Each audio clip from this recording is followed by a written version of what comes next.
बोल बोल यार। एक मिनट यार, रुक जाओ सारे एक बार।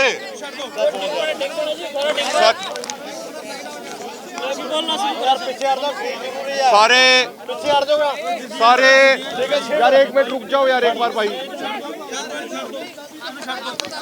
आप देखोगे सारे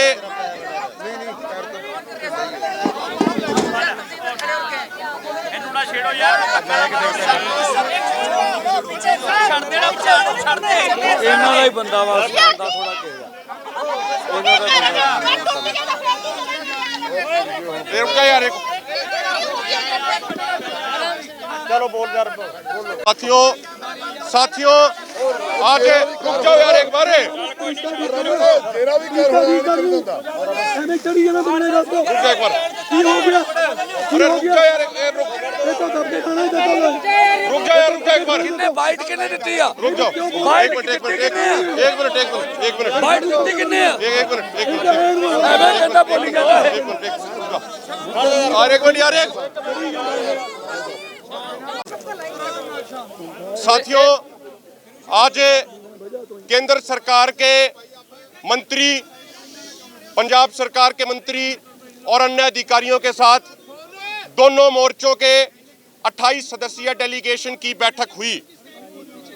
आज हमारे दोनों मोर्चों के नेताओं ने तथ्यों सहित, डॉक्यूमेंट सहित एमएसपी गारंटी कानून के मुद्दे पे सारी बातें रखी। एक एक डॉक्यूमेंट हमने पूरे विस्तार से दोनों फोरमों के नेताओं ने रखा और केंद्र सरकार के जो प्रतिनिधि, जो उनके मंत्री, जो उनके अधिकारी आए हुए थे, उन्होंने कुछ डॉक्यूमेंट भी हमसे मांगे कि भाई जो रिसर्च पेपर आपके दोनों मोर्चों के नेताओं ने रखे हमारे सामने टेबल के ऊपर, कृपया आप उनको हमें भी मुहैया कराइए अध्ययन करने के लिए। मीटिंग के दौरान जो तथ्य दोनों मोर्चों के नेताओं ने रखे उस पे जवाब नहीं आया। साथियों आज जो रात बीती है, सरदार जगजीत सिंह डल्लेवाल जी की पोती का देहांत हो गया। उसके बावजूद सरदार जगजीत सिंह डल्लेवाल जी दोनों फोरमों के डेलीगेशन के तहत यहाँ पे मीटिंग में किसानों का पक्ष मजबूती से रखने के लिए अन्य हमारे सारे वरिष्ठ साथियों के साथ, पंदेर साहब के साथ, अन्य सभी साथियों के साथ यहाँ पे आए। केंद्र सरकार के मंत्रियों ने दोनों फोरमों के नेताओं से यह आग्रह किया कि जगजीत सिंह डल्लेवाल जी अपना अनशन समाप्त कर दें, लेकिन दोनों फोरमों ने, सरदार जगजीत सिंह डल्लेवाल जी ने स्पष्ट कर दिया कि भाई आप इतनी चिंता जता रहे हो हमारे स्वास्थ्य को लेके, हम आपका धन्यवाद करते हैं, लेकिन हमारा अनशन एमएसपी गारंटी कानून बनने तक जारी रहेगा। केंद्र सरकार के मंत्रियों ने कहा कि भारत सरकार बड़ी चिंतित है, एक एक किसान की जिंदगी बड़ी अमूल्य है, इसलिए आप अनशन समाप्त कर दीजिए। लेकिन दोनों फोरमों के नेताओं ने विनम्रतापूर्वक ये बात कही कि अनशन तब समाप्त होगा जब एमएसपी गारंटी कानून बनेगा। आंदोलन करने का, सड़कों पे बैठने का या अनशन करने का हमारा कोई शौक नहीं है, हमारी मजबूरी है। उसके बाद बैठक सौहार्दपूर्ण माहौल में चली। दोनों तरफ से तथ्यों सहित तर्क वितर्क रखे गए और आगे ये तय किया गया कि इसी बातचीत के सिलसिले को आगे बढ़ाते हुए 22 फरवरी को अगली बैठक होगी, जिसमें केंद्रीय कृषि मंत्री जी शिवराज सिंह चौहान जी और आज जो फूड मिनिस्ट्री के जो मंत्री आए थे प्रहलाद जोशी जी भी स्वयं मौजूद रहेंगे। मैं निवेदन करता हूं आदरणीय श्रवण सिंह पंदेर जी से, वो भी अपनी विस्तार से पूरी बात रखें। श्रवण सिंह पंदेर जी। ਸਾਰੇ ਪੱਤਰਕਾਰ ਭਾਈਚਾਰੇ ਦਾ ਧੰਨਵਾਦ, ਇਹਨਾਂ ਸਮਾਂ ਇੱਥੇ ਕੱਢਿਆ ਹੈਗਾ ਵਾ। ਜਿਹੜੀ ਗੱਲ ਭਾਰਤ ਸਰਕਾਰ ਨਾਲ ਉਹਨਾਂ ਦੇ ਕੇਂਦਰੀ ਮੰਤਰੀ, ਤੁਸੀਂ ਜਾਣਦੇ ਹੋ ਪ੍ਰਹਲਾਦ ਜੋਸ਼ੀ ਜੀ, ਪੰਜਾਬ ਦੇ 2 ਮੰਤਰੀ ਤੇ ਹੋਰ ਵੱਡੇ ਅਧਿਕਾਰੀ ਆਏ ਸੀਗੇ, ਜਿਹੜਾ ਕੇਂਦਰ ਸਰਕਾਰ ਨੇ ਆਪਣਾ ਪੱਖ ਰੱਖਿਆ ਸੀਗਾ ਵੀ ਅਸੀਂ ਬਹੁਤ ਸਾਰੀਆਂ ਸਕੀਮਾਂ ਕਿਸਾਨਾਂ ਲਈ ਲਿਆਏ ਹੈਗੇ ਆ ਔਰ ਉਹਨਾਂ ਦੇ ਆਪਣੇ ਕਹਿਣ ਮੁਤਾਬਕ ਅਸੀਂ ਜਿਹੜਾ ਵਾ ਦਾਲਾਂ ਤੇ ਤੇਲਾਂ ਤੇ ਭਾਰਤ ਨੂੰ ਆਤਮ ਨਿਰਭਰ ਕਰਨਾ ਚਾਹੁੰਦੇ ਆ। ਔਰ ਅਸੀਂ ਕਿਸਾਨਾਂ ਦੀ ਫਸਲ ਜਿਹੜੀ MSP ਤੋਂ ਹੇਠਾਂ ਨਹੀਂ ਵਿਕਣ ਦੇਣ ਦੀ ਉਹਨਾਂ ਨੇ ਗੱਲ ਕਹੀ ਆ। ਔਰ ਉਹਨਾਂ ਨੇ ਆਪਣੀ ਸਰਕਾਰ ਦੇ ਵਿੱਚ 2014 ਤੋਂ ਲੈ ਕੇ ਅੱਜ ਤੱਕ ਕਿੰਨੀ ਖਰੀਦ ਹੋਈ ਆ, ਕਿੰਨਾ ਪੈਸਾ ਦਿੱਤਾ ਹੈ, ਤੱਥ ਰੱਖੇ ਸਾਡੇ ਸਾਹਮਣੇ ਵਿਸਤਾਰ ਨਾਲ। ਜਦੋਂ ਕਿਸਾਨ ਆਗੂਆਂ ਦੀ ਵਾਰੀ ਆਈ ਆ, ਅਸੀਂ ਉਹਨਾਂ ਨੂੰ ਸਪਸ਼ਟ ਕੀਤਾ ਵੀ 2004 ਤੋਂ ਲੈ ਕੇ 2014 ਤੱਕ ਜਿਹੜੇ ਫਸਲਾਂ ਦੇ ਰੇਟ ਵਧੇ ਆ, ਉਹਨਾਂ ਦੀ ਪਰਸੈਂਟੇਜ 100% ਬਣਦੀ ਹੈਗੀ ਆ। ਔਰ ਜਿਹੜੇ ਮੋਦੀ ਸਰਕਾਰ ਦੇ ਆਇਆ ਫਸਲਾਂ ਦੇ ਰੇਟ ਵਧੇ ਆ, ਉਹ 56-57% ਬਣਦੇ ਹੈਗੇ ਆ। ਦੂਜੇ ਬੰਨੇ ਅਸੀਂ ਕਿਹਾ ਤੁਸੀਂ ਇਹਦਾ ਦਾਅਵਾ ਤੇ ਕਰਦੇ ਹੋ, ਪਰ ਇਹਨਾਂ 10-11 ਸਾਲਾਂ ਵਿੱਚ 59% ਮਹਿੰਗਾਈ ਵੀ ਵਧੀ ਹੈਗੀ ਆ। ਤੋ ਕਿਸਾਨਾਂ ਨੂੰ ਇਹਦਾ ਕੋਈ ਬਹੁਤਾ ਲਾਭ ਨਹੀਂ ਹੋਇਆ ਹੈਗਾ। ਇਹ ਤੋਂ ਗਾ ਅਸੀਂ ਇੱਕ ਤੱਥ ਰੱਖਿਆ ਮੱਧ ਪ੍ਰਦੇਸ਼ ਦਾ, ਵੀ ਮੱਧ ਪ੍ਰਦੇਸ਼ ਦੀ ਸਟੇਟ ਸਰਕਾਰ 6000 ਸੋਇਆਬੀਨ ਦਾ ਲਾਗਤ ਖਰਚਾ ਕਹਿੰਦੀ ਆ। ਕੇਂਦਰ ਨੂੰ ਚਿੱਠੀ ਲਿਖਦੀ ਆ ਵੀ 40% ਜਿਹੜੀ ਫਸਲ ਆ ਸੋਇਆਬੀਨ ਦੀ ਖਰੀਦੀ ਜਾਵੇ, ਪਰ ਕੇਂਦਰ ਉਹਨਾਂ ਦੇ ਕਹਿਣ ਮੁਤਾਬਕ ਪਹਿਲੋਂ 20 ਸੀ, ਕਹਿੰਦੇ ਅਸੀਂ 25% ਖਰੀਦੀ ਆ। ਜੇਕਰ ਉਹਨਾਂ ਦੀਆਂ ਸਾਰੀਆਂ ਸਕੀਮਾਂ ਜਾਂ ਅਸੀਂ ਕਿਹਾ ਤੁਹਾਡੇ ਦਾਅਵੇ ਠੀਕ ਹੋਣ, ਪਰ ਅੰਦੋਲਨ ਕਰਨ ਦੀ ਕੀ ਲੋੜ ਹੈਗੀ ਆ ਜੇ ਫਸਲ MSP ਤੇ ਵਿਕਦੀ ਰਹੇ ਤਾਂ। ਉਹਨਾਂ ਨੇ ਇਹ ਵੀ ਕਿਹਾ ਵੀ ਜ਼ਿਆਦਾਤਰ ਫਸਲਾਂ MSP ਤੋਂ ਉੱਤੇ ਵਿਕ ਰਹੀਆਂ ਵਾ। ਅਸੀਂ ਕਿਹਾ ਫਿਰ ਸਾਡੀ ਗੱਲ ਤਾਂ ਠੀਕ ਹੋ ਰਹੀ ਆ। ਜੇ ਤੁਸੀਂ MSP ਲੀਗਲ ਗਰੰਟੀ ਕਾਨੂੰਨ ਬਣਾ ਦਿਓ, ਫਿਰ ਤੁਹਾਡੇ ਮੁਤਾਬਕ ਜ਼ਿਆਦਾ ਫਸਲਾਂ ਤਾਂ MSP ਤੋਂ ਉੱਪਰ ਵਿਕ ਰਹੀਆਂ ਨੇ, ਫਿਰ ਰੌਲਾ ਕੋਈ ਨਹੀਂ ਹੈਗਾ। ਇਹ ਤੁਹਾਡੀ ਵਿਲ ਪਾਵਰ ਦਾ ਸਵਾਲ, ਇੱਛਾ ਸ਼ਕਤੀ ਦਾ ਸਵਾਲ ਆ। ਅਸੀਂ ਜਿਹੜੀ ਕਮੇਟੀ ਕਹਿੰਦੇ ਸੀ ਵੀ ਕਮੇਟੀ ਜਿਹੜੀ ਅਸੀਂ ਬਣਾਈ ਆ ਉਹਦੇ ਨਾਲ ਗੱਲ ਕਰ ਲਓ, ਤੱਥ ਰੱਖ ਲਓ, ਠੀਕ ਆ ਜੀ। ਅਸੀਂ ਕਿਹਾ ਕੋਈ ਕਮੇਟੀ ਬਾਈ ਦੋਵੇਂ ਫੋਰਮ ਨਹੀਂ ਵਿਸ਼ਵਾਸ ਰੱਖਦੇ ਵੀ ਕਮੇਟੀਆਂ ਮਸਲਿਆਂ ਦਾ ਹੱਲ ਕਰਨਗੀਆਂ। ਅਸੀਂ ਸਾਹਮਣੇ ਭਾਰਤ ਸਰਕਾਰ ਇੱਛਾ ਸ਼ਕਤੀ ਦਿਖਾਵੇ ਤੇ ਮਸਲਿਆਂ ਦਾ ਹੱਲ ਹੋਵੇ। ਤੋ ਜਿਹੜੇ ਅਸੀਂ ਆਰਗੂ ਕੀਤੇ ਉਹਨਾਂ ਨਾਲ, ਸਾਡੀਆਂ ਗੱਲਾਂ ਦਾ ਜਵਾਬ ਕੇਂਦਰ ਸਰਕਾਰ ਦੇ ਮੰਤਰੀਆਂ ਕੋਲ ਨਹੀਂ ਸੀ। ਉਹਨਾਂ ਨੇ ਕਿਹਾ ਵੀ ਜਿਹੜੇ ਤੱਥ ਤੁਸੀਂ ਰੱਖੇ, ਜਿਵੇਂ ਬੰਨੂ ਨੇ ਕਿਹਾ, ਅਸੀਂ ਇਹਨਾਂ ਨੂੰ ਨਕਾਰਦੇ ਨਹੀਂ ਹੈਗੇ, ਸਾਨੂੰ ਥੋੜ੍ਹੇ ਡਿਟੇਲ 'ਚ ਲਿਖ ਕੇ ਦੇ ਦਿਓ, ਇਹ ਅਸੀਂ ਵੇਖ ਲੈਂਦੇ ਹਾਂ। ਔਰ ਇਹ ਤੋਂ ਗਾਹਾਂ ਅਸੀਂ ਦੋਵਾਂ ਫੋਰਮਾਂ ਨੇ ਕਿਹਾ ਵੀ ਜਿਹੜੀ ਮੀਟਿੰਗ ਦਾ ਸਥਾਨ ਆ ਉਹ ਨਈ ਦਿੱਲੀ ਹੋਣਾ ਚਾਹੀਦਾ ਵਾ, ਠੀਕ ਆ। ਉੱਤੇ ਕਲੀਅਰ ਕਰਨਗੇ 22 ਤਰੀਕ ਦੀ ਮੀਟਿੰਗ ਆ। ਜੇ ਕੇਂਦਰ ਗੱਲਬਾਤ ਕਰਨਾ ਚਾਹੁੰਦਾ ਵਾ ਤੇ ਦੋ ਫੋਰਮ ਜਾਂ ਕਿਸਾਨਾਂ ਦੇ ਲੀਡਰ ਇਹ ਨਹੀਂ ਚਾਹੁੰਗੇ ਵੀ ਅਸੀਂ ਆਪਣੇ ਵੱਲੋਂ ਗੱਲਬਾਤ ਤੋਂ ਭੱਜਦੇ ਹੈਗੇ ਆ। ਅਸੀਂ ਗੱਲਬਾਤ ਲਈ ਤਿਆਰ ਆ। ਜੇ ਗੱਲਬਾਤ ਨਾਲ ਕੋਈ ਰਾਹ ਨਿਕਲਦਾ ਹੈਗਾ ਵਾ ਤਾਂ ਇਹ ਚੰਗੀ ਗੱਲ ਆ। ਔਰ ਇਸ ਆਸ ਨਾਲ 22 ਦੀ ਮੀਟਿੰਗ 'ਚ ਜਾਵਾਂਗੇ ਵੀ ਕੇਂਦਰ, ਅਸੀਂ ਤੁਹਾਡੇ ਮਾਧਿਅਮ ਨਾਲ ਕਹਿੰਦੇ ਦੇਸ਼ ਦੇ ਪ੍ਰਧਾਨ ਮੰਤਰੀ ਜੀ ਨੂੰ, ਗ੍ਰਹਿ ਮੰਤਰੀ ਜੀ ਨੂੰ, ਵੀ ਮਸਲੇ ਤਾਂ ਬਾਈ ਜੀ ਤੁਸੀਂ ਹੱਲ ਕਰਨੇ ਆ।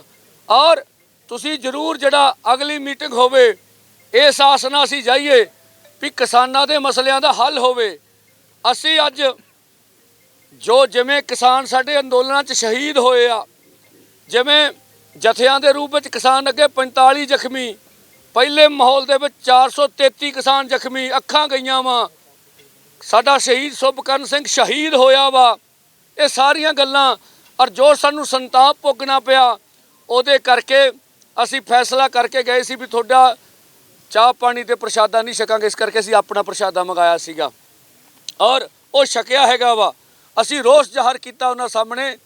ਔਰ ਇਹ ਤੋਂ ਗਾਹਾਂ ਆਉਣ ਵਾਲੇ ਸਮੇਂ ਵਿੱਚ 21 ਨੂੰ ਸ਼ਹੀਦ ਸੁਭਕਰਨ ਸਿੰਘ ਦੀ ਬਰਸੀ ਜਿੱਥੇ ਬੱਲੋ ਪਿੰਡ ਵਿੱਚ ਮਨਾਈ ਜਾਊਗੀ, ਉੱਥੇ ਬਾਰਡਰਾਂ ਤੇ ਮਨਾਈ ਜਾਊਗੀ ਔਰ ਸ਼ੰਭੂ ਤੇ ਵੀ ਵੱਧ ਚੜ੍ਹ ਕੇ ਮਨਾਵਾਂਗੇ। ਔਰ ਤੁਹਾਡੇ ਮਾਧਿਅਮ ਨਾਲ ਅਪੀਲ ਕਰਦੇ ਹਾਂ ਜਨਤਾ ਨੂੰ, ਵੱਧ ਤੋਂ ਵੱਧ ਜਿਹੜੀ ਆ ਸ਼ਹੀਦਾਂ ਦੀ ਬਰਸੀ ਮਨਾਉਣ ਦੇ ਵਿੱਚ ਪਹੁੰਚਿਆ ਜਾਵੇ। ਔਰ ਜੇ ਇਹਨੂੰ ਕਹੋਗੇ ਮੀਟਿੰਗ ਕਿਹੋ ਜਿਹੀ ਰਹੀ, ਤਾਂ ਅਸੀਂ ਕਹਾਂਗੇ ਅਸੀਂ ਕਿਸਾਨਾਂ ਮਜ਼ਦੂਰਾਂ ਦੀ ਗੱਲ ਠੋਕ ਵਜਾ ਕੇ ਸਰਕਾਰ ਦੇ ਪਾਲੇ 'ਚ ਰੱਖਦੀ ਆ।